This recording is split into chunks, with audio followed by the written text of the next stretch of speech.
I started a fire walk for veterans 2 years ago. Actually, a fire walk, like a Tony Robbins event. So, and we're doing it again this year in 2026, the weekend after after Veterans Day. God, it's one of those days. But what I'm getting at is that's what we're all about helping vets to get help. And that's why I do what I do with the fire walks and everything else I do. And with this podcast is to get the word out. You need to get the help. If you're under fire, you call for air support. So why aren't you asking for help and Right. getting the help you need? So, and you need it out there. Cause I mean, the biggest thing that most people don't realize, even myself, I was a workaholic, exerciseaholic. And I was talking to that ranger guy I was telling you about, and he's like, dude, you have PTSD. I'm like, no, I don't. Well, he goes, yeah, you do.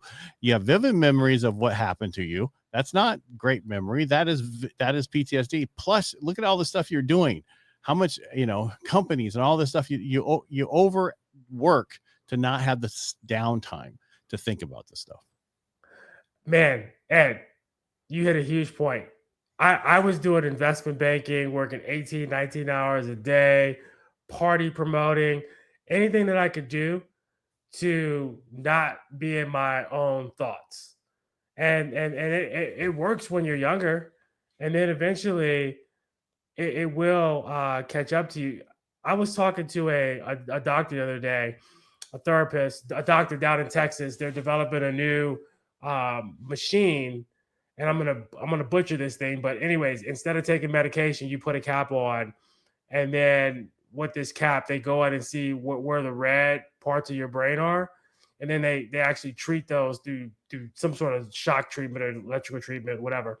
Anyways, it's gonna be an approved um, device that's gonna help folks with PTSD or anxiety, etc. But what he pointed out to me is that we always say he committed suicide or she committed suicide. It's actually no, you actually did not commit suicide. That person didn't. Their brain was actually hijacked. It's literally a hijacking of somebody's brain. And like you said, like you called for support to get that hijacker out of your cockpit so that you can land your plane safely. And that's really that's a huge point is that raising your hand, it's not you. Like you wouldn't do these things normally, but you're being hijacked due to some trauma that you've experienced in the past.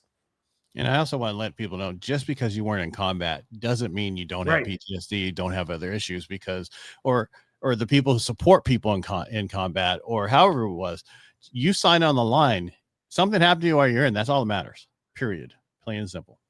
Right. And the same for anxiety in corporate America. Some of these high stress, work environments, which by the way, it's why companies love to hire veterans because we do stress on top of stress on top of stress, and we keep going and we make it look easy, but at the same time, we could still be burning up inside, adding on to that stress. My obsessive compulsive disorder made me the best finance person anyone's ever seen because I just would not stop until that model was clean and everything ticked and tied, and I could send that thing forward to the company CEO, CFO, president, whomever. Yeah.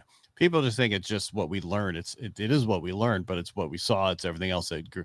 And that was the reason I didn't stay in the medical field. It was one of the things I wanted to do my whole life, but then I got out of it.